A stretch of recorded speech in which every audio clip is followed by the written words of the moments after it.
প্রভাতের কিরণ ছড়িয়ে গেছে ধরণী জুড়ে, অল্প স্বল্প উষ্ণতা ছড়িয়ে দিচ্ছে, সাথে দমকা হাওয়া বয়ে চলেছে।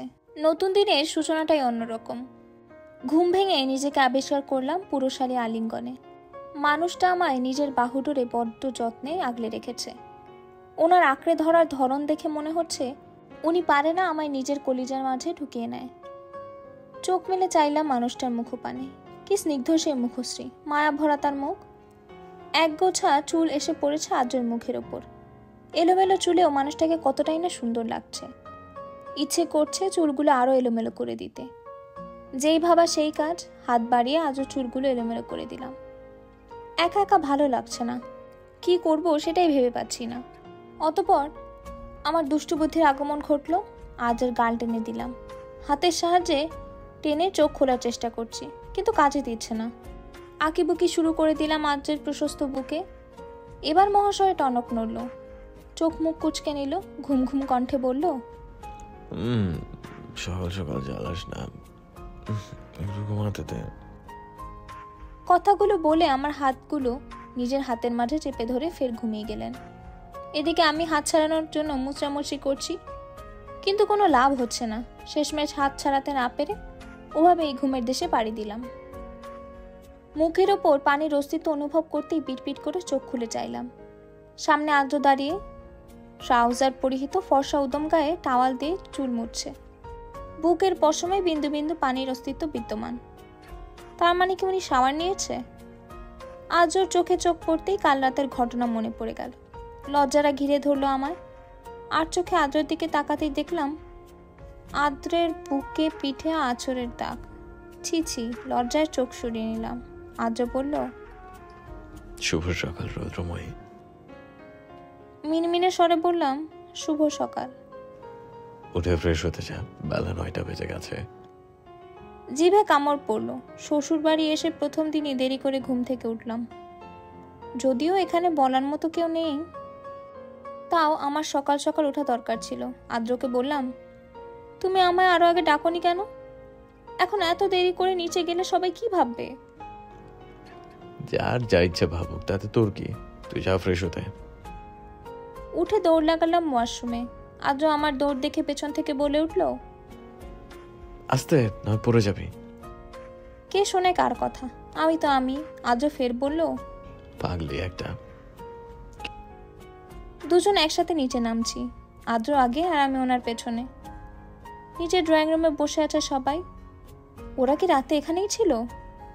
নিচে নেমে আদ্র সোফায় যেয়ে ওদের মাঝে বসে পড়লো। ইভা এগিয়ে এসে আমায় জড়িয়ে ধরে ফিসফিস করে জিজ্ঞেস করলো, আদ্র ভাই কি গিফট দিল বনু? হাত বাড়িয়ে ইশারায় আংটিটা দেখালাম। ইভা দেখে বলল, অনেক সুন্দর। এর মাঝে ভাবি এসে বলল, কি গো ননদিনী, শ্বশুর বাড়ি এসে আমাদের ভুলে গেলে? আরে না, তোমাদের কাছেই আসছিলাম। মাঝে ইভা আটকে দিল। সবার মাঝে যেয়ে বসলাম। এক একজন এটা ওটা জিজ্ঞেস করছে। তাদের প্রশ্নের উত্তর দিতে দিতে আমি কাহিল। ওদের প্রশ্ন কিছুটা এমন, ওরা যাওয়ার পর আমি কান্নাকাটি করিনি তো, মন খারাপ হয়েছে কিনা, ইত্যাদি ইত্যাদি। আমার ভাই বোনগুলো যে আমায় নিয়ে এত কনসার্ন, সেটা আজকের দিন না হলে জানতেই পারতাম না। ওদের সকল প্রশ্নের উত্তর দিয়ে উঠে যেতে যেতে বললাম, তোমরা বসো, আমি দেখে আসি ফুপি কি করছে। এর মাঝেই ফুপি রান্নাঘর থেকে বের হয়ে গিয়ে এলো। আমায় নিজের কাছে টেনে নিয়ে বলল, তোকে আর কষ্ট করে আসতে হবে না, আমিই তোর কাছে চলে এসেছি। কাল আমার মেয়েটা আমার বাড়িতে এলো, কিন্তু কাজের চাপে তোর সাথে দুদণ্ড ভালো করে কথাও বলতে পারিনি। রাগ করিস না মা। আরে রাগ করবো কেন? আমি তো জানি আমার ফুপি কত ব্যস্ত ছিল কাল, না হলে সে আমার সাথে কথা বলবে না, এটা কখনো হতেই পারে না। হঠাৎ ফুপির হাসি মুখটা কেমন গম্ভীর হয়ে গেল। গম্ভীর মুখে বলল, কে তোর ফুপি? শাশুড়ি হয়ে আমি। ফুপির হঠাৎ এমন আচরণে অবাক হয়ে গেলাম। একটু আগেই তোকে সুন্দর হেসে হেসে কথা বলছিল, তাহলে হুট করে কি হলো? সবাই ফুপির দিকে অবাক হয়ে তাকিয়ে আছে, আর এদিকে আমি তো ব্যাককল বনে গিয়েছি। ফুপি আমার রিয়াকশন দেখে ফিক করে হেসে দিল। আমি ভ্যাবাচেকা খেয়ে গেলাম। ফুপি আমার নাক টেনে দিয়ে বলল, কিছু বুঝিস নি? আমি ক্যাবলাকান্তের ন্যায় মাথা দুলিয়ে না জানালাম, আমায় বুঝি মা হিসেবে পছন্দ হয়নি?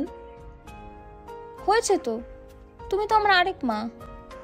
তাহলে মা বলে না ডেকে এখনো ফুপ্পি ফুপ্পি করছিস কেন? জিভে কামড় দিলাম, কানে ধরে বললাম, সরি আম্মু, আর হবে না। ফুপি আমার হাত কান থেকে সরিয়ে দিয়ে বলল, হয়েছে, আর সরি বলা লাগবে না। এখন সবাই টেবিলে বস, সকালের খাবার তো খেতে হবে না কি? অবাক হয়ে জিজ্ঞেস করলাম, সবাই এখনো খায়নি? অব্র ভাই বলল, না, তোর জন্য বসেছিল। শুভ তো বলেই দিয়েছে তার পাখিকে ছাড়া সে খাবে না।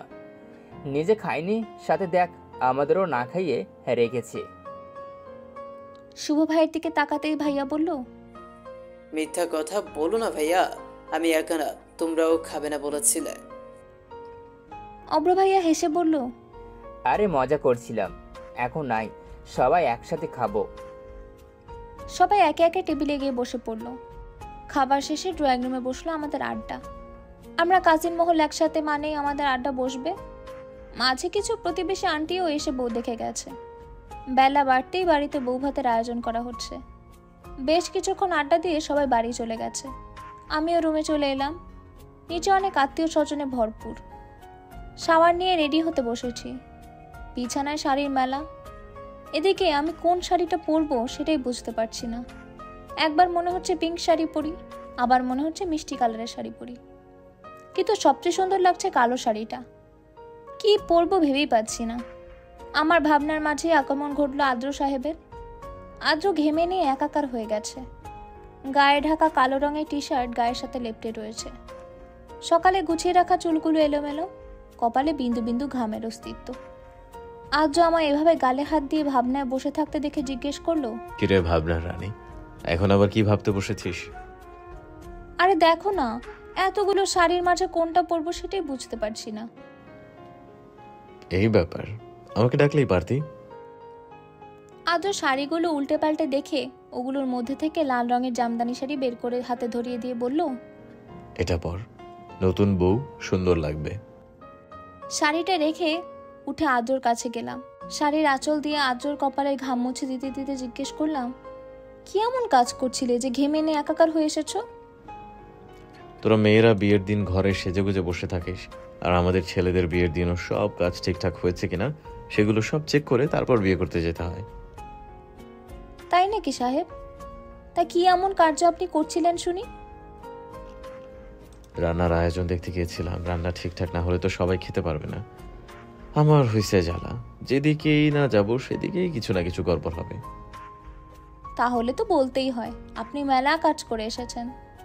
আপনি বসুন, আমি আপনার জন্য এক গ্লাস ঠান্ডা শরবত নিয়ে আসছি। কি, সে কখন থেকে আপনি আপনি করে শুরু করেছিস বলতো? তোর মুখে তুমি ডাকটাই সুন্দর লাগছে। কি মাধুর্যপূর্ণ সেই রাগ, মনে হয় হৃদয় দোলা দিয়ে যায়। ঠিক আছে ঠিক আছে, তুমিই ডাকবো, তুমি বসো, আমি আসছি বলে রুম থেকে বেরিয়ে এলাম। পেছন থেকে আদ্রের কণ্ঠ ভেসে আসছে, শরবতের দরকার নাই, শাওয়ার নিলেই ঠিক হয়ে যাবে। কে শোনে কার কথা? আমি এতক্ষণে নিচে নেমে এসেছি। আমায় নিচে দেখে আম্মু জিজ্ঞেস করলো, রোদ শোনা, তুই নিচে কি করছিস? তোকে না একটু আগে ওপরে পাঠালাম তৈরি হয়ে আসতে। আসলে আদ্র মানে তোমার ছেলে ঘেমে নিয়ে একাকার অবস্থা, তাই ভাবছিলাম ওনার জন্য এক গ্লাস ঠান্ডা শরবত নিয়ে যাই, খেলে ভালো লাগবে। আমার কথা শুনে আম্মুর মুখে হাসি ফুটে উঠল। আমার মাথায় হাত বুলিয়ে দিয়ে বললেন, ভালো কথা ভেবেছিস, তোদের মাঝে ভালোবাসা দেখলে মনটা শান্তিতে ভরে যায়। আম্মুর কথা চায় জানিয়ে রান্নাঘরে চলে গেলাম। আদ্রকে শরবতের গ্লাস দিলে উনি অর্ধেক খেয়ে আমার দিকে বাড়িয়ে দিলেন। ভ্রু কুচকে জিজ্ঞেস করলাম, পুরোটা শেষ করলে না যে? এটা তোর ভাগের। আমার ভাগ্যের মানে? আমার সবকিছুতেই তোর অর্ধেক ভাগ, তাই অর্ধেক আমি খেলাম, অর্ধেক তোর। আর ভাগাভাগি করে খেলে ভালোবাসা পারে। আদ্র আমার হাতে গ্লাস দিয়ে কাপড় নিয়ে ওয়াশরুমে চলে গেল। আদ্রর পছন্দ করে দেওয়া লাল জামদানি পরে আয়নার সামনে বসে সাজগোজ করছি। লাল শাড়ি, হাত ভর্তি লাল চুড়ি, ম্যাচিং জুয়েলারি, মুখে অল্প বিস্তর প্রসাধনীর ছোঁয়া। ব্যাস, আমার সাজ শেষ। আদ্র বেরিয়ে আমায় এই রূপে দেখে কিছুক্ষণ ওয়াশরুমের দরজায় দাঁড়িয়ে রইলেন। অতঃপর একটু একটু করে এগিয়ে আসতে লাগলেন। ওনাকে এগিয়ে আসতে দেখে ঘাবড়ে না গিয়ে একই ভঙ্গিতে দাঁড়িয়ে রইলাম।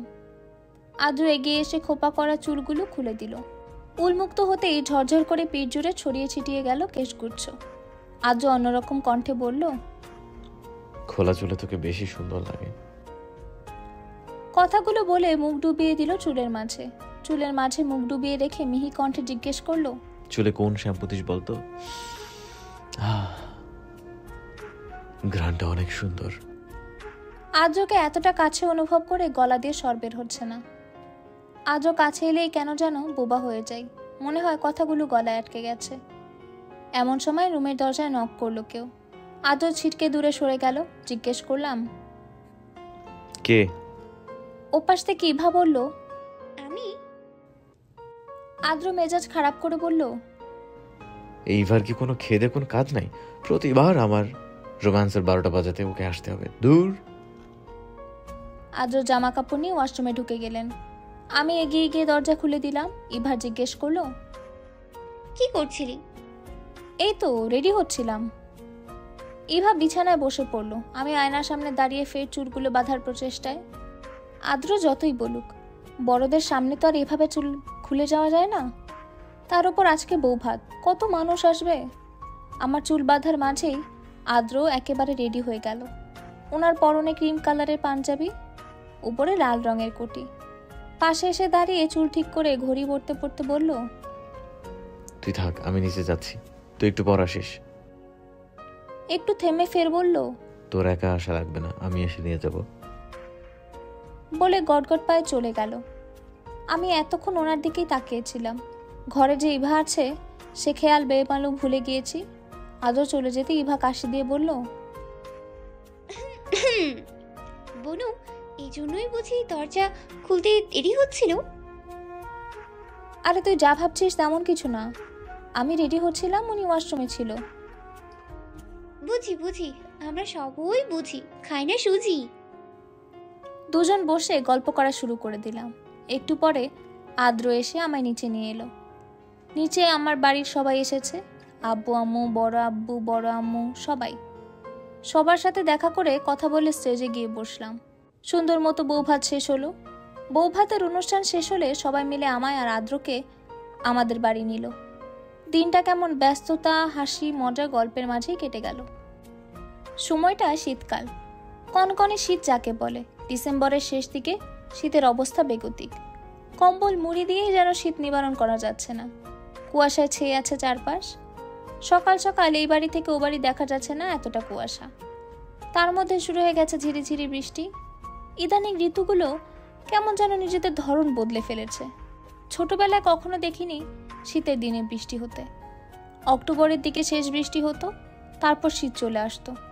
এখন বড়বেলায় এসে কত কিছুই না দেখতে হচ্ছে। এদিকে বৃষ্টি এসে ঠান্ডা আরো বাড়িয়ে দিয়েছে।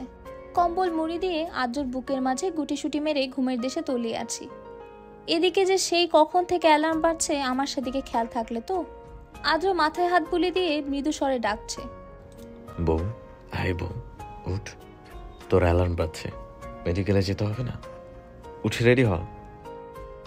আমি শুনলে তো কম্বলটা আরো গায়ের সাথে জড়িয়ে আদ্রর গা ঘেঁষে ঘুম।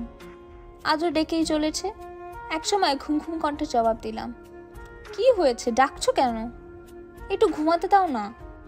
এই ঠান্ডায় কার উঠতে ভালো লাগে বলো তো? ভালো না লাগলে উঠতে হবে।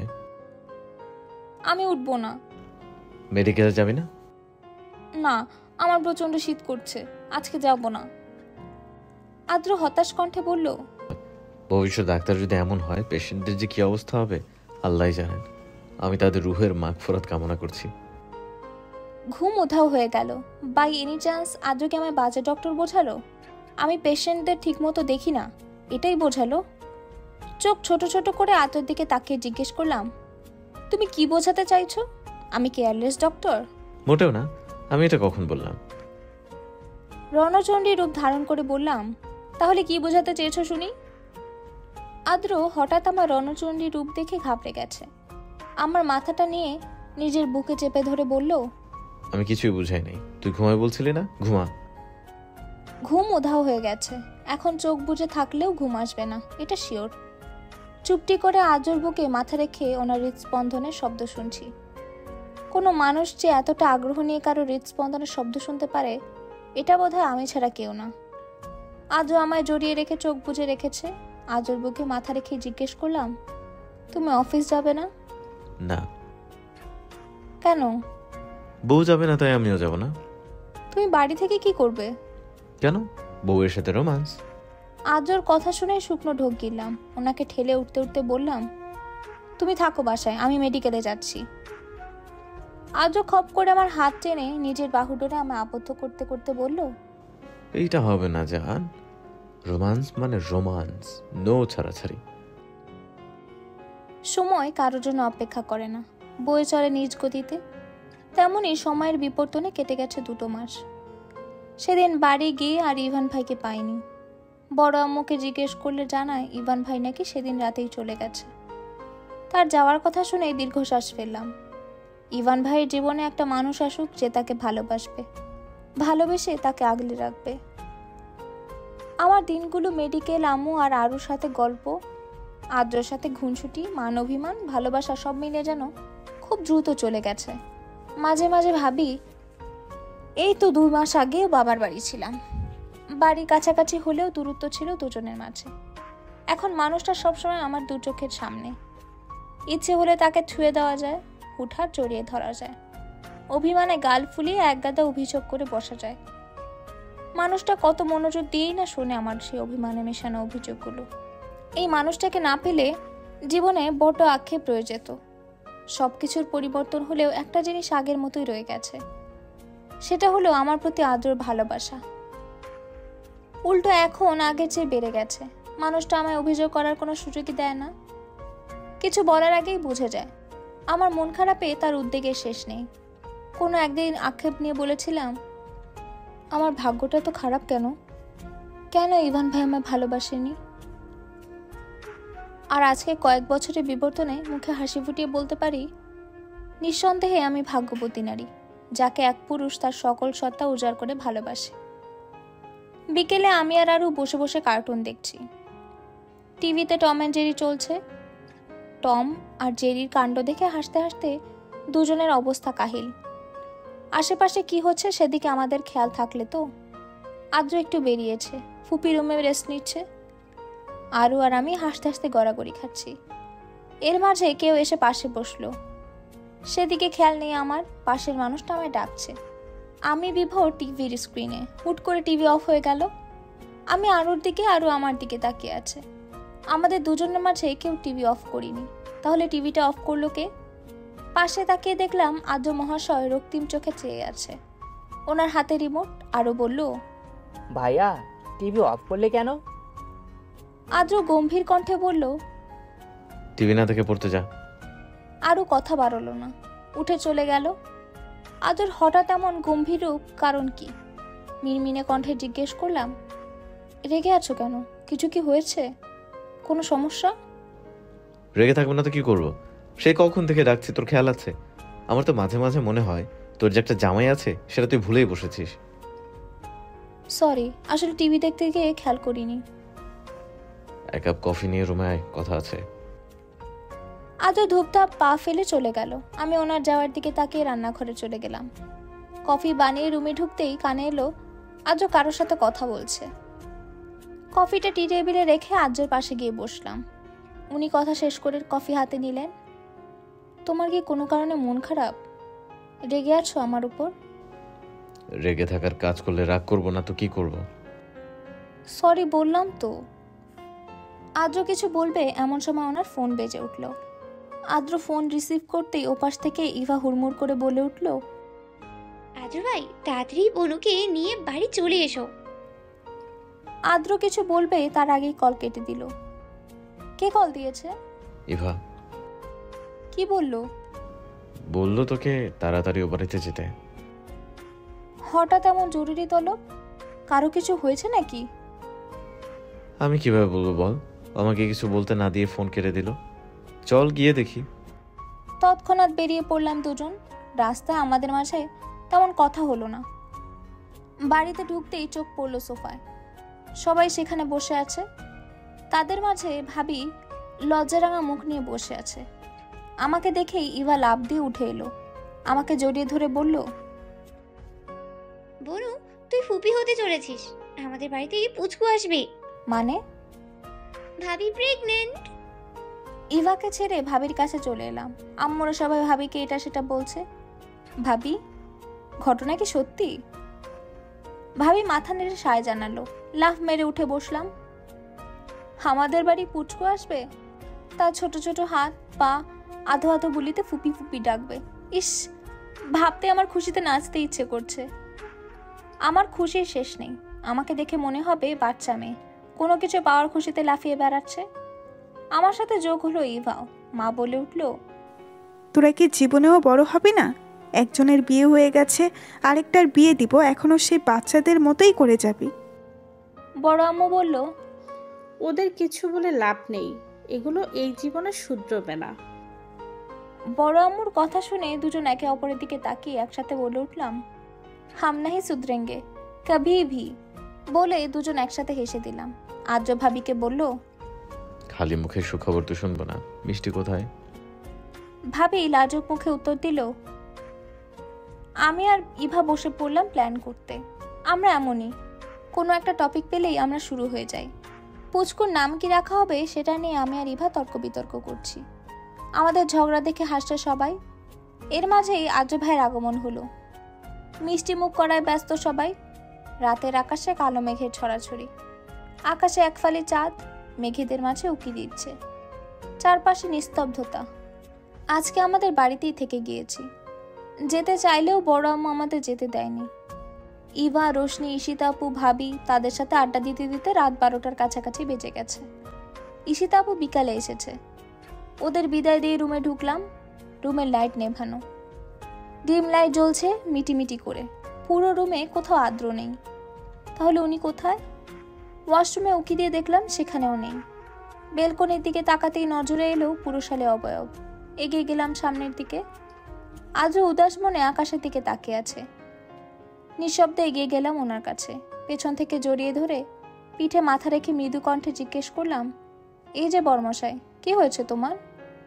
এত উদাসীন কেন? মন খারাপ? এখনো রেগে আছো আমার উপর? আদ্র পিছু ঘুরলো। আমায় শক্ত করে তার বাহুডোরে আবদ্ধ করে নাক টেনে দিয়ে বলল, আদ্র কখনো তার রৌদ্রময়ের ওপর রেগে থাকতে পারে? রৌদ্রময়ের হাস্যোজ্জ্বল মুখ দেখলেই তো তার সকল রাগ নিমিশেই গলে যায় জল হয়ে। তাহলে ওভাবে আকাশের দিকে তাকিয়েছিলে কেন? আদ্র ভাবুক ভঙ্গিতে বলল, ভাবছিলাম কি? আমাদের মাঝে ছোট রৌদ্রময়ের আগমন ঘটলে কেমন হবে। প্রথমে আদ্রর কথা শুনে ভ্রু কুঁচকে তাকিয়ে থাকলেও কথার মানে বুঝতে পেরে কপল জোরে লালিমা ছড়িয়ে গেল। লজ্জায় রাঙা কপলে অধর ছুঁয়ে দিল উনি।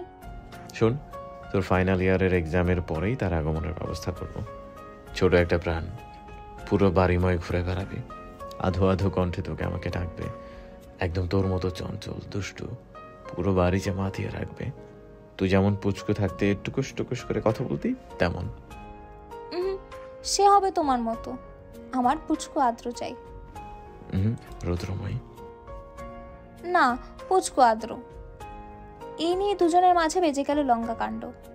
আদ্র বলছে তার পুচকু রৌদ্রময়ী লাগবে, আর আমি বলছি পুচকু আদ্র।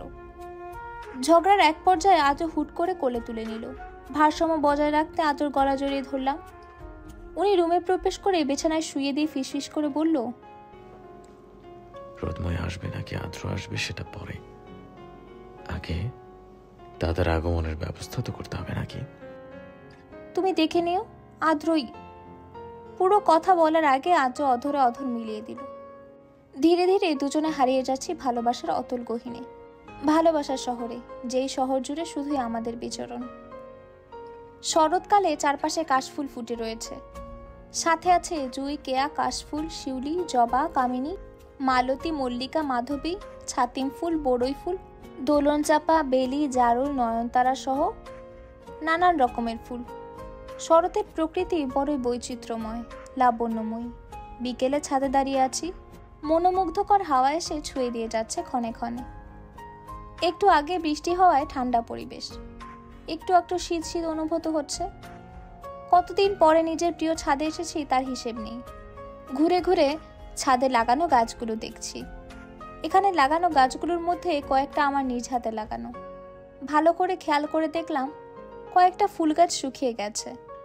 হয়তো ঠিকঠাক যত্ন নেওয়া হয়নি, তাই প্রায় অনেক দিন হয়ে গেছে এ বাড়ি আসা হয় না। মাঝে পরীক্ষা থাকায় দিনরাত নাওয়া খাওয়া ভুলে টেবিলে বসে বসেই কেটে যেত। কারোর সাথে তেমন কথা হয়নি।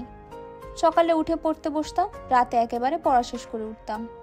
মাঝে মাঝে তো এমনও হয়েছে পড়ার চাপে খাওয়ার কথা ভুলে বসেছি। আজও বেলায় বেলায় ফোন করে খবর নিত আমি খেয়েছি কিনা। না খেলে আম্মুকে বলতো খাইয়ে দিয়ে যেতে। আজও কত করে বলতো এত প্রেশার নেওয়ার কোনো দরকার নেই, কিন্তু আমি শুনলে তো আমাকে ফার্স্ট হতেই হবে, সেটা যেভাবেই হোক। তাই দিন রাত এক করে পড়েছি। পরীক্ষা শেষ হয়েছে কিছুদিন আগে। আপাতত রেজাল্টের অপেক্ষায় আছি। পরীক্ষা শেষ হয়ে শুয়ে বসে আরোর সাথে গল্প, আম্মুর সাথে রান্না, আদ্রকে জ্বালানো, এই নিয়েই কেটে গেছে। আজ বহুদিন পরে বাড়িতে এলাম।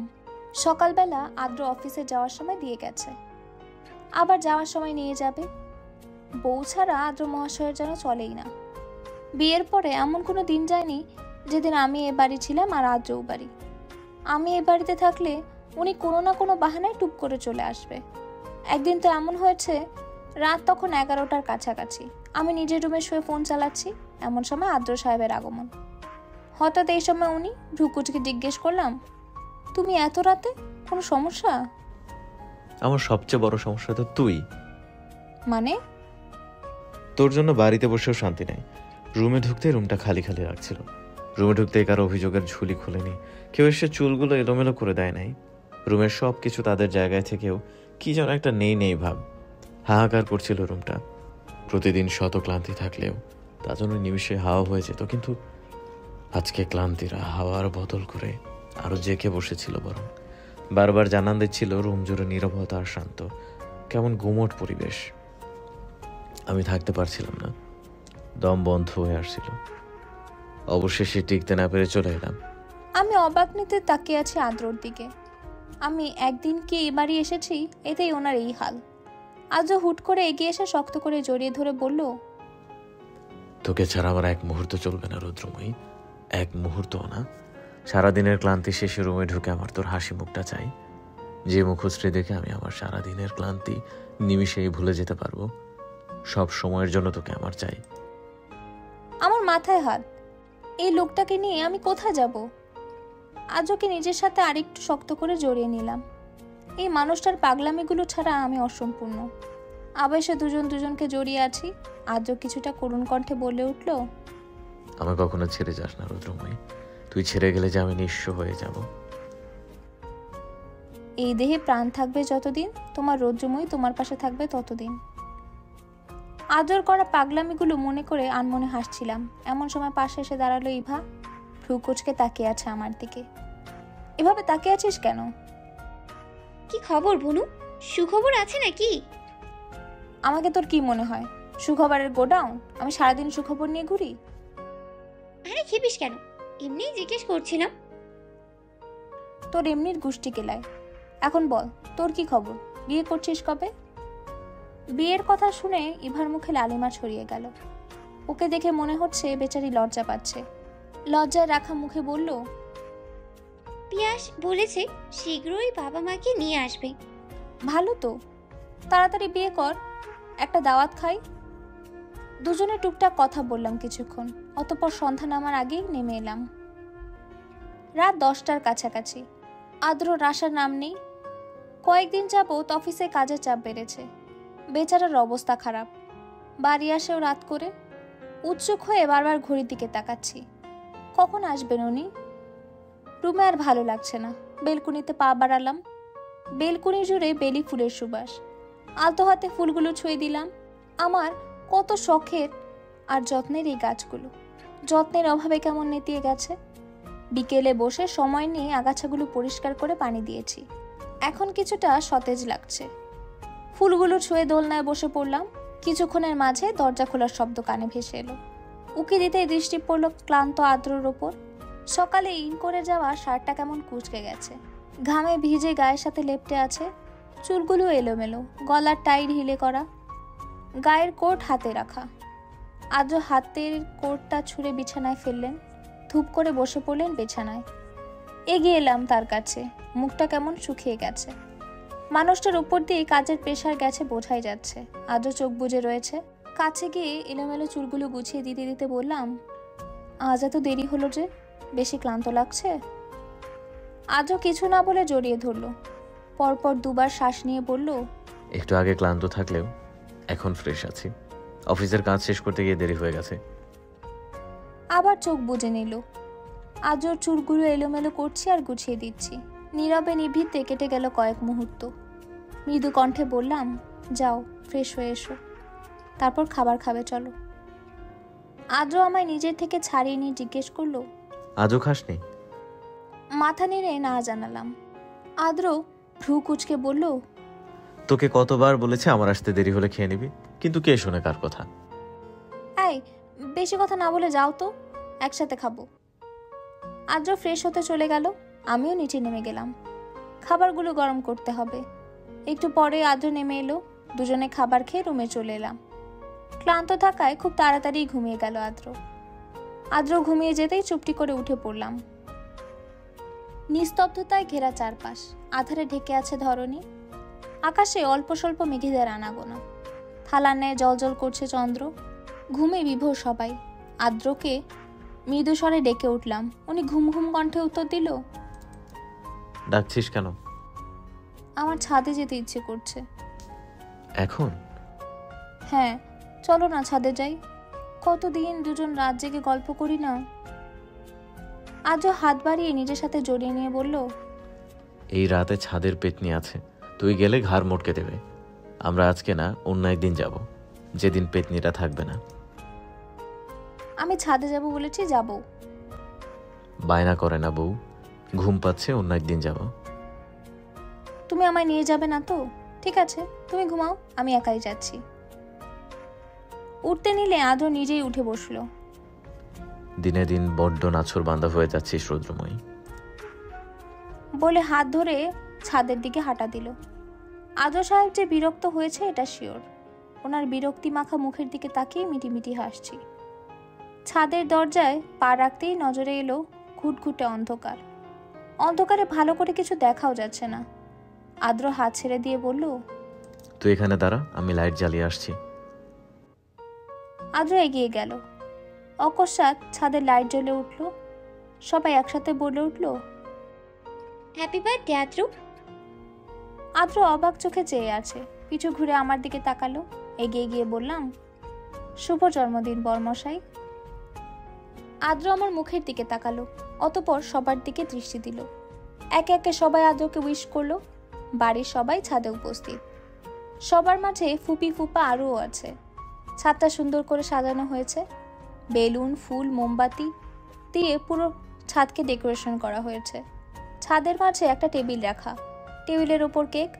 সবাই এগিয়ে গেল সেদিকে। আজও কেকের সামনে দাঁড়িয়ে আছে, তবে কাটছে না। তাকাতেই ইশারা আমায় কাছে ডাকলো। পাশে গিয়ে দাঁড়াতেই ইশারা করলো ওনার হাতের উপর হাত রাখতে। দুজন মিলে একসাথে কেক কাটলাম। একে একে সবাইকে কেক খাইয়ে দিল। কেক কাটা শেষে বড়রা চলে গেল, রয়ে গেছি আমরা। আজও সবার দিকে তাকিয়ে বলল, আজকে যে আমার বার্থডে, আমি নিজেই তো ভুলে গেছি। তোমাদের মনে ছিল কিভাবে? মাঝ থেকে ইভা বলল, আমরাও ভুলে গিয়েছিলাম, মনে রেখেছে তোমার বউ। আজও আমার দিকে তাকিয়ে ভ্রু কুচকে শুধালো, এই জন্যই বুঝি এত ভুজুং ভাজুং বুঝিয়ে আমার ছাদে আনা? আমি দাঁত কেলিয়ে হেসে দিলাম। ইভা ফের বলল, এগুলো সব তোমার বউয়েরই প্ল্যান ছিল। ইভাকে চোখ রাঙানি দিলাম, কিন্তু ও শুনলে তো গড়গড় করে সব বলে দিল। এমিকে নিয়ে পারি না, ওর সব গড়গড় করে না বললে পেটের ভাত হজম হয় না। সবাই আদ্রকে কিছু না কিছু গিফট করছে, বাদ রয়ে গেছি আমি। কিছুক্ষণ আড্ডা দিয়ে সবাই নিচে নেমে গেল। রাত অনেক হয়েছে, সকালে সবার উঠতে হবে। বেলকনিতে দাঁড়িয়ে আছি দুজনে। আদ্র পেছন থেকে জড়িয়ে রেখেছে আমায়, কানের কাছে ফিসফিস করে বলল, ধন্যবাদ বউ এত কিছুর জন্য, কিন্তু আমার গিফট কোথায়? পেছনে ঘুরে আদ্রর গলা জড়িয়ে ধরে বললাম, গিফট চাই? হ্যাঁ, কিন্তু আমার কাছে তো গিফট নেই, আমি তো কোনো গিফটই কিনিনি। এটা বললে তো হবে না, আমার গিফট চাই। ঠিক আছে, দিচ্ছি, চোখ বন্ধ করো। আজও চোখ বন্ধ করলো। ওনার হাত নিয়ে পেটের উপর রাখলাম। আদ্র ফট করে চোখ মেলে তাকালো। ওনার চাহনিতে অবিশ্বাস, অবিশ্বাস্য চোখে চেয়ে ইশারায় শুধালো। এগিয়ে গিয়ে কানে ফিসফিস করে বললাম, তোমার পুচকু রৌদ্রময়ী এসেছে বর্মশাই। আদ্র সেকেন্ড 2 স্ট্যাচু হয়েছিল, মনে হয় শক পেয়েছে। অতপর হুট করে জড়িয়ে ধরলো। কিছুক্ষণ জড়িয়ে রেখে নিজেকে সামলে নিয়ে কপালে চুমু দিয়ে বলল, তোকে অনেক ধন্যবাদ রৌদ্রময়ী, আমার অসম্পূর্ণ জীবনে এসে পরিপূর্ণ করে তোলার জন্য, আমার জীবনের সেরাটা উপহার দেওয়ার জন্য, আমার পৃথিবীর সবচেয়ে সুন্দর অনুভূতির সাথে পরিচয় করানোর জন্য। আজ আমি অনেক খুশি, অনেক। তোকে নিয়ে যত বলবো তত কম পড়ে যাবে। ভালোবাসি রৌদ্রময়ী। বলতে বলতে আদ্রর চোখ বেয়ে পানি গড়িয়ে পড়ল। কণ্ঠটাও কেমন কাঁপছে। উনি যে ভীষণ খুশি হয়েছে এটা ওনাকে দেখেই বোঝা যাচ্ছে। আদ্রর চোখে মুখে উচ্ছ্বাস ভেসে উঠেছে। আমিও। আদ্র কপালে ভাঁজ ফেলে জিজ্ঞেস করলো, আমিও কি? আদ্রর চোখে চোখ রেখে ফিসফিস করে বললাম, ভালোবাসি। মামাম কোথায় তুমি? পাপ্পা খুঁজছে তোমায়, তাড়াতাড়ি এসো, আমরা ঘুরতে যাব। কাম ফাস্ট। যাকে এত আহ্লাদ করে ডাকা হলো সে ঘরের কোথায় কে জানে। কোনো সারা শব্দই এলো না। আদ্র ওয়াশরুম, বেলকনি, ঘরের কোনা কোনা খুঁজে ফেলেছে, কিন্তু ওনার মেয়েকে পেলে তো? আদ্র সাহেবের আদরের রাজকন্যা যে কোথায় ঘাপটি মেরে বসে আছে কে জানে। বিছানায় বসে বসে 2 বাপ মায়ের কাহিনী দেখে যাচ্ছি। বাপ আহ্লাদ দিয়ে মেয়েকে মাথায় তুলেছে, আর মেয়ে, তার কথা আর কি বলবো, সে মাথায় উঠে তাণ্ডব নৃত্য করছে। আদ্র চাদর সরিয়ে খাটের নিচে উকি দিল। এ কি মামাম, তুমি ওখানে বসে কি করছো? এদিকে আসো, পাপা তোমাকে ডাকছে না, এসো। আদ্রি খাটের নিচ থেকেই বলল, আমি আসবো না, আসলে নানুর মেয়ে মাইল দিবে, একটু আগেও আমায় মেলেছে। বলতে বলতে ভ্যা ভ্যা করে কান্না শুরু করে দিল। মেয়ে হয়েছে একজন, একটু কিছু থেকে কিছু বললেই তার মুখ থেকে মাম্মা ডাক বের হয় না। গাল ফুলিয়ে বলবে নানুর মেয়ে। এইসব বজাত আদ্রর কারসাজি। উনি মেয়েকে আহ্লাদ দিয়ে দিয়ে মাথায় উঠিয়ে ফেলেছে। রক্তিম চোখে আদ্রর দিকে তাকিয়ে আছি। আমার চাহনি দেখে উনি ফাঁকা ঢোক গিলল। আদ্র হাত বাড়িয়ে বলল, পাপা থাকতে নানুর মেয়ে কিছুই করতে পারবে না। তুমি এসো, এখন আমরা নানুর বাড়ি যাব। আর কিছু বললে নানুর মেয়েকে তাদের বাড়িতে রেখে আসবো, আর আমাদের সাথে একদম আনবো না। বাপের আহ্লাদ পেয়ে মেয়ে সুরসুর করে বেরিয়ে এলো। আদ্র অদ্রিকে কোলে তুলে নিল। গায়ে লেগে থাকা ধুলো ঝাড়তে ঝাড়তে জিজ্ঞেস করলো, তুমি কি এমন করেছো যার জন্য মামা তোমাকে মেরেছে? কিছুই করিনি তো। তাহলে নানুর মেয়ে আমার মামামকে মারলো কেন? রাগে দাঁত কিরমির করে বলে উঠলাম, তোমার মেয়ে কিছুই করেনি, শুধু আমার স্বাদের ফুল গাছের টব ধরাম করে ফেলে খান খান করে দিয়েছে। তাই বলে মারবি? তোমার মেয়েকে মারার জো আছে? একটু ধমক দিলেই কেঁদে কেটে বাড়ি মাথায় তোলে। একটু কি বকেছি বাবার কাছে গিয়ে, সে কি কান্না। আমার মেয়েকে মোটেও দোষ দিবি না। মেয়ে আমার তোর মতো হয়েছে, একদম চঞ্চল। আরো চাও আমার মতো মেয়ে, এখন সারাদিন বাড়ি মাথায় তুলে রাখে। এই জন্যই আমি তোমার মতো পুটকে চেয়েছিলাম, যে শান্ত ভদ্র হবে। আমার মেয়ে চঞ্চল হতে তোর কি? ও আচ্ছা, এখন আমার কি? সারাদিন তোমার এই আদরের দুলালির জ্বালাকে সহ্য করে শুনি। সারাদিন আমি কষ্ট করে রাখি, খাওয়াই, গোছল করাই, সব করি। রাতে এসে আদর দিয়ে বাদর বানিয়ে এখন আমার কি? আদ্র আস্তে আস্তে আদ্রের কানে কানে বলল, মামাম তোমার মামা কিন্তু রেগে গেছে, এখন চলো পালাই। দুজন এক দৌড়ে ওয়াশরুমে চলে গেল। একটু আগে ইভা ফোন করে জানালো ইভান ভাই আসছে। সে যে গেছে মানুষটা আর দেশে ফেরেনি, তাই এখন ও বাড়ি যাব। আদ্র তার আদরের কন্যাকে রেডি করাচ্ছে। মেয়ে হয়েছে একদম বাবা ভক্ত, বাবাকে পেলে মাকে সে চেনেই না। রেডি হয়ে বেরিয়ে পড়লাম। বাড়িতে ঢুকতেই নজরে এলো ড্রয়িং রুমে সবার মেলা বসেছে। আদ্রি তার নানা নানুকে দেখে বাবার কোল থেকে নেমে ভো দৌড় দিল। আম্মুর কোলে উঠে গলা জড়িয়ে ধরে আমার নামে নালিশ দেওয়া শুরু করলো।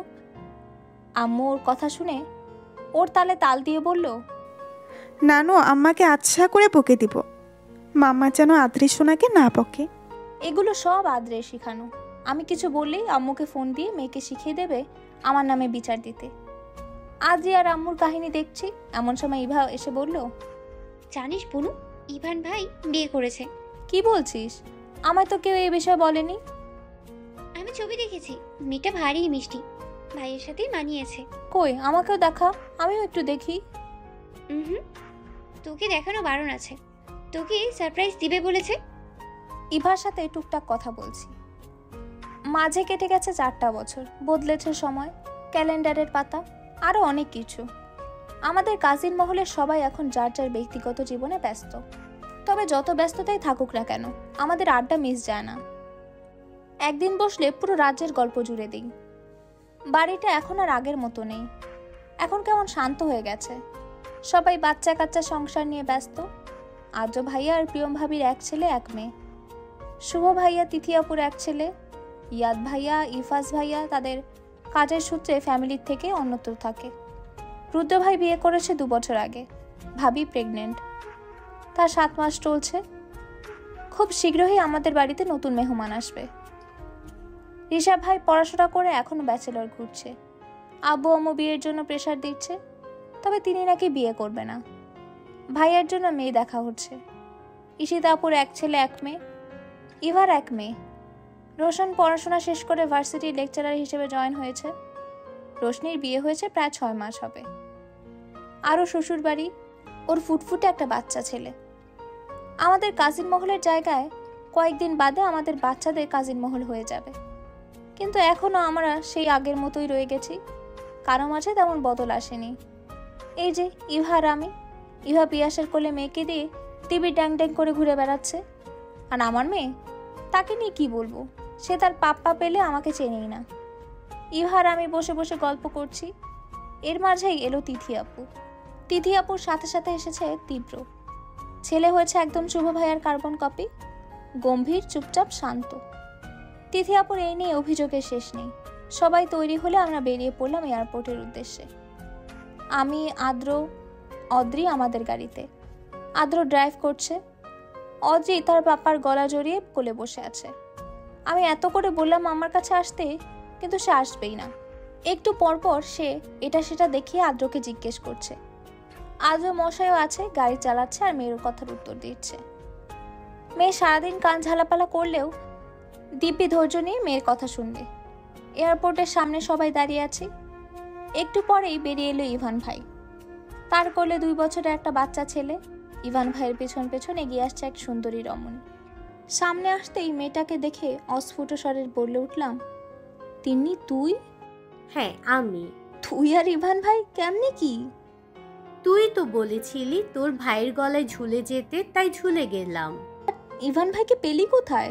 তুই তো জানিস আমি স্কলারশিপ নিয়ে বিদেশে চলে গিয়েছিলাম, সেখানে ইভানকে দেখলাম, তারপর পরিচয় হলো, কথা বাড়ালো, তারপর আমি প্রপোজ করলাম।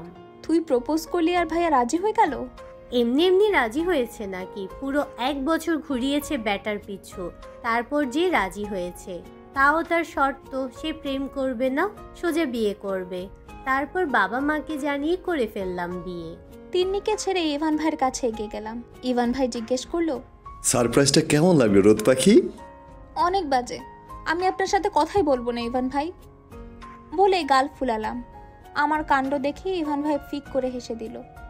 তার কোলে থাকা বাবুটা মাশাআল্লাহ অনেক কিউট, একদম ইভান ভাইয়ের মতো সুন্দর গোলুমলু কিউট। গাল টেনে আদর করে দিলাম। ওর নাম কি? ইহান। ইহানের দিকে হাত বাড়িয়ে দিতেই টুপ করে কোলে চলে এলো। বাকিরা সবাই কুশল বিনিময় করছে, ইহানকে কোলে নিয়ে আদর করছি। এমন সময় আদর কোলে বসে থাকা অদ্রি কেঁদে উঠল, চিৎকার দিয়ে কান্না যাকে বলে। আদ্র কোনোভাবেই তার কান্না থামাতে পারছে না। ইহান অবাক চোখে আদ্রির কান্না দেখছে। আদ্র মেয়েকে থামাতে থামাতে বলছে, কি হয়েছে, কান্না করছো কেন? পাপাকে বলো কি হয়েছে। আদ্রি হেঁচকি তুলতে তুলতে বলল, মাম্মা যাব। আমি ব্যাককেলের মতো মেয়ের দিকে তাকিয়ে আছি। যাকে একটু আগে এত বলেও কোলে আনতে পারিনি, সে এখন আমার কোলে আসার জন্য কাঁদছে। ইহানকে ইভান ভাইয়ের কোলে দিয়ে মেয়েকে কোলে তুলে নিলাম। আমার কোলে আসতেই তার কান্না শেষ। ইহানের দিকে তাকিয়ে ভেঙচি কেটে দিল। আদির কাণ্ড দেখে সবাই একসাথে হেসে দিল। ইভান ভাই তো বলেই ফেললো, একদম মায়ের কার্বন কপি। মোটেও না, আমি ছোটবেলায় কখনো এমন করিনি। পাশ থেকে আদ্র বলে উঠলো, বলবো ছোটবেলায় তুই কি বিচ্ছুগিরি করে বেড়াতি? বলার কি আছে, ছোটবেলার আমি অনেক ভদ্র ছিলাম। তাই নাকি? হ্যাঁ। আচ্ছা ইভান, তোর মনে আছে একবার কে যেন শুভ ভাইয়ের কোলে ছোট্ট রোশনিকে দেখে গড়াগড়ি দিয়ে কেঁদেছিল? আর সে কি কান্না! শেষমেশ শুভ ভাই রোশনিকে দেখে তাকে কোলে নিয়েছিল, তারপর থেমেছে মেয়ের কান্না। ইভান ভাই দাঁত কেলিয়ে হেসে বলল, মনে আছে মানে? দিব্যি মনে আছে। এখনো সেই ঘটনা পড়লে হাসতে হাসতে আমার পেটে খিল ধরে যায়। আমার কেন যেন মনে হচ্ছে সেই মেয়েটার সাথে রোদের অনেক মিল আছে। একদম বাজে কথা বলবে না বলে দিচ্ছি। মেয়ের দোষ ঢাকতে আমার নামে উল্টোপাল্টা কথা বলা বন্ধ করো। শুরু হয়ে গেল আমাদের ঝগড়া। ঈশিতা আপু বলল, তোরা কি এখানে দাঁড়িয়ে ঝগড়া করে কাটিয়ে দিবি নাকি বাড়িও যাবি? হ্যাঁ হ্যাঁ চলো, সবাই বসে আছে ওদের জন্য। সবাই মিলে বাড়ির উদ্দেশ্যে রওনা দিলাম। ড্রয়িং রুম জুড়ে আমাদের পুরো কাজিন মহল, সাথে সবার কোলে তাদের ছানাপোনা। গল্প আড্ডায় মেতে উঠেছি সবাই। বহুদিন পর একসাথে হলে যা হয় আর কি। দুনিয়ার যত কথা আছে সব যেন আমাদের মাঝেই হচ্ছে। রান্নাঘরে চলছে রান্নার ধুম, বাড়িতে এক প্রকার উৎসব লেগে গেছে। বড় আব্বু ইভান ভাইয়ের উপর রেগে থাকলেও এখন আর রাগটা নেই। কি সুন্দর ইহানকে কোলে নিয়ে হেসে হেসে নাতের সাথে গল্প করছে। সোফা, চেয়ার, ফ্লোর জুড়ে বসেছে এক একজন। একটু পরপর রান্নাঘর থেকে ভাজাভুজি দিয়ে যাচ্ছে। আমরা খাচ্ছি আর গল্প করছি। গল্পের মাঝে ঈশিতাপুর মেয়ে ইমি কেঁদে উঠল। যে দেখি ইমি কাঁদছে আর আদ্রি আব্বুর পেছনে লুকিয়ে আছে। নির্ঘাত মেয়েটা কিছু করেছে। চোখ রাঙিয়ে জিজ্ঞেস করলাম, আদ্রি কি করেছো তুমি? ইমি কাঁদছে কেন? পাশ থেকে শিপু বলল, মামনি, আদ্রি বনুকে চিমটি কেটেছে। এই মেয়েকে নিয়ে আর পারি না। ইমিকে কোলে নিয়ে আদর করে দিলাম। যেখানটায় চিমটি কেটেছে সেখানে লাল হয়ে গেছে। আদ্র যে মেয়েকে কোলে তুলে বকে দিল, কিন্তু মেয়ে তার শুনলে তো শিপুকে সে চোখ রাঙাচ্ছে। ও কেন বলল তাই ভাবা যায়? কি সাংঘাতিক মেয়ে! শিপু ওর বড়, তাকেও চোখ রাঙাচ্ছে। আমি আদ্রকে কিছু বলতে গেলে আদ্র বলতে দিল না। রাতের খাওয়া দাওয়া শেষে সবাই আড্ডা দিতে বসলেও গল্প করা হয়ে উঠল না। এক একজনের বাবু কাঁদছে, সে উঠে চলে যাচ্ছে। এভাবে ভেঙে গেল আমাদের আড্ডা মহল। রুমে এসে দেখলাম রুমে অন্ধকার। আদ্র আগেই চলে এসেছে, তার নাকি অফিসের কাজ আছে। রুম অন্ধকার দেখে ভ্রু কুচকে গেল। বাহির থেকে আসা আবছা আলোয় কিছুটা দেখা যাচ্ছে। এগিয়ে গিয়ে লাইট জ্বালিয়ে দিলাম। পুরো রুমে কোথাও বাপ মেয়ের দেখা নেই। মেয়ের কথা মনে পড়তেই খেয়াল হলো আদ্রি তার নানা নানুর কাছে ঘুমিয়েছে। এই বাড়িতে এলে প্রায়ই ও আব্বু আম্মুর সঙ্গে ঘুমায়। আব্বু ও নাতনি অন্তপ্রাণ, নাতনি যা বলে তাই ঠিক। আজকে না পেয়ে বেলকনির দিকে পা বাড়ালাম। মহাশয় নিশ্চয়ই সেখানে আছে। আমার ভাবনাই ঠিক হলো। আদ্র মশাই কোলে ল্যাপটপ নিয়ে ব্যস্ত হাতে কিবোর্ডের উপর অত্যাচার চালিয়ে যাচ্ছে। আদ্রর সামনে রেলিংয়ে হেলান দিয়ে দাঁড়ালাম। উনি আমায় দেখে ল্যাপটপটা পাশে রেখে দিল। হ্যাচকা টান দিয়ে আমায় নিজের কোলে বসিয়ে দিল। ঘাড়ে থুতনি ঠেকিয়ে বলল, এতক্ষণে আসার সময় হলো ম্যাডাম। এসেই বা আর কি করবো বলো? বড়মশাই তার ল্যাপটপ নিয়ে ব্যস্ত, আমি এসে কি করব? কি করবি তাই? ওয়েট। আদ্র শক্ত করে জড়িয়ে নিলেন নিজের সাথে। ঘাড়ে নাক ঘষতে ঘষতে ফিসফিস করে বলল, বরের সাথে রোমান্স করতে আসবি? এই সরো তো, তোমার ঢং নিয়ে। এক বাচ্চার বাপ হয়ে গেছে, তাও তার রোম্যান্সের শেষ নেই। আদ্রকে ঠেলে উঠে দাঁড়ালাম। রেলিংয়ে ভর দিয়ে দেখছি রাতের শহর। কি সুন্দর নিস্তব্ধতায় ঘেরা চারপাশ। ব্যস্ত শহরে নেই কোনো কোলাহল, শান্ত পরিবেশ। আদ্র এগিয়ে এসে জড়িয়ে নিল আমায়। কাঁধে মুখ গুজে বলল, ভালোবাসি রুদ্রময়, অনেক ভালোবাসি। রুদ্রময়ের জন্য আদ্রর ভালোবাসার শেষ নাই। আমি চাই এভাবেই উষ্ণ প্রেমের আলিঙ্গনে রুদ্রময়কে সারা জীবন আগলে রাখতে, মন প্রাণ সত্তা সব উজাড় করে ভালোবাসতে, যে ভালোবাসার কোনো সীমা নেই, শেষ নেই। আজও চোখের দিকে তাকিয়ে আছি। মানুষটার চোখে আমার জন্য এক আকাশসম ভালোবাসা দেখতে পাচ্ছি। একটু একটু করে হারিয়ে যাচ্ছি আজর ঝিল সম অক্ষিদয়ের মাঝে। আজর চোখে হারিয়ে যাওয়ার আগে ফিসফিস করে বলে উঠলাম, আমিও তোমাকে অনেক অনেক ভালোবাসি বড়মশাই। আজর বুকে হাত রেখে বলে উঠল, আমি ধন্য। এর মাঝেই নামলো ঝুম বৃষ্টি। বৃষ্টির ঝাপটায় শীত লাগছে। আজর আবেশে আরেকটু তার উষ্ণ আলিঙ্গনে নিজের সাথে মিশিয়ে নিল আমায়। বৃষ্টির ঝাপটা যেন জানান দিচ্ছে আমাদের কত ছোট স্মৃতি এই বৃষ্টিকে ঘিরে। ভালোবাসা সুন্দর, ভয়ঙ্কর সুন্দর। লা লা লা লা লা লা লা লা লা লা লা।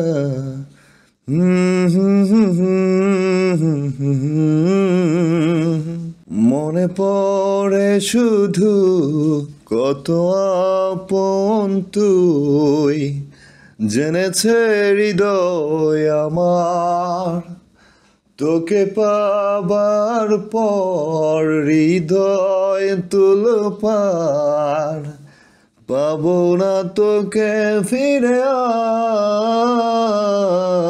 আর, আমি তো আমার আছি, তুই আছিস তোর। কেমন ভালোবাসা কাটে না যে ঘর।